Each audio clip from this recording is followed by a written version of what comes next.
देखी जे धरती पे आइल बा ओकरा भक्ति भाव पूजा पाठ करे के चाही। और देखी गीत के भाव लागल का, जे आइलू जइबे करी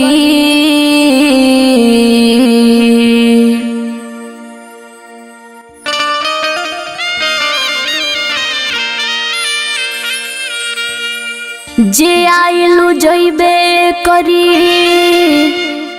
विधि के विधान, माया मोह सब त्याग दो कह गईले विद्वान।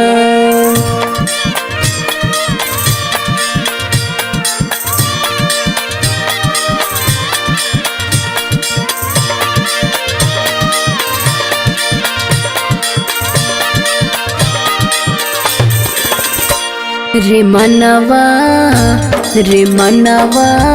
बनी बिगड़ल कमवा करिलो हरि भजनवा ना। रे मनवा बनी बिगड़ल कमवा करिलो हरि भजनवा ना।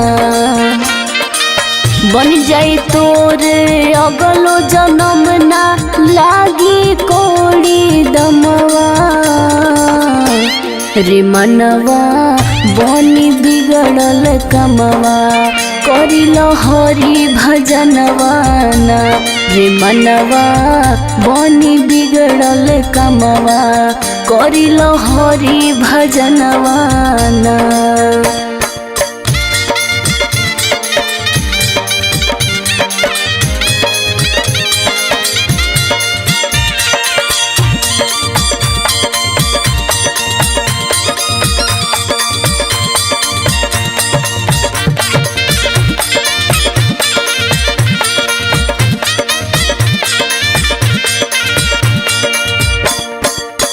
राजपाट सब महल अटारी सभई हवे रह जाई।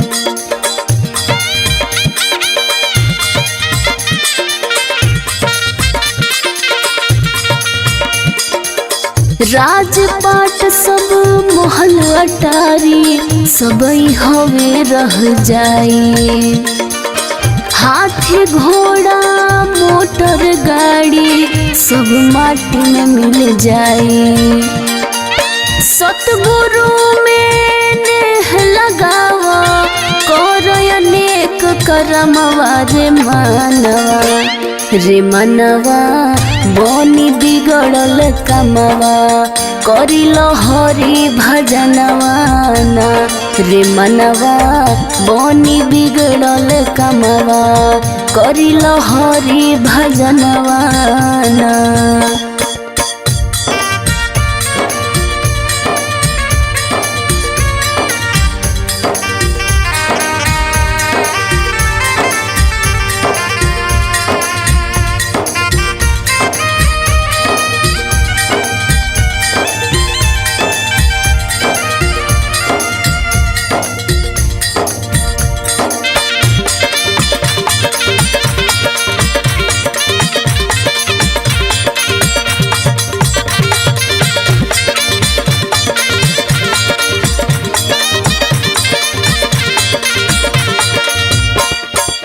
रे मूरखते मन मंदिर में मधुसूदन के बसावा।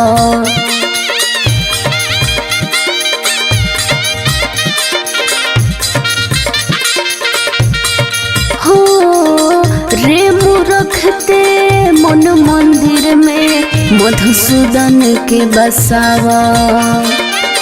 पल पल छन छन जीवन के तू हरि के चरण में लगावा। ना तो नरक के होई बतुवासी कर बोला खे जतनवा। रे मनवा बनी बिगड़ल कमवा करिलो हरि भजनवा ना। रे मनवा बनी बिगड़ल कमवा करिलो हरि भजनवा ना। रे मनवा बनी बिगड़ल कमवा करिलो हरि भजनवाना रे मनवा बनी बिगड़ल कमवा करिलो हरि भजनवाना रे मानवा बनी बिगड़ल कमवा करिलो हरि भजनवाना।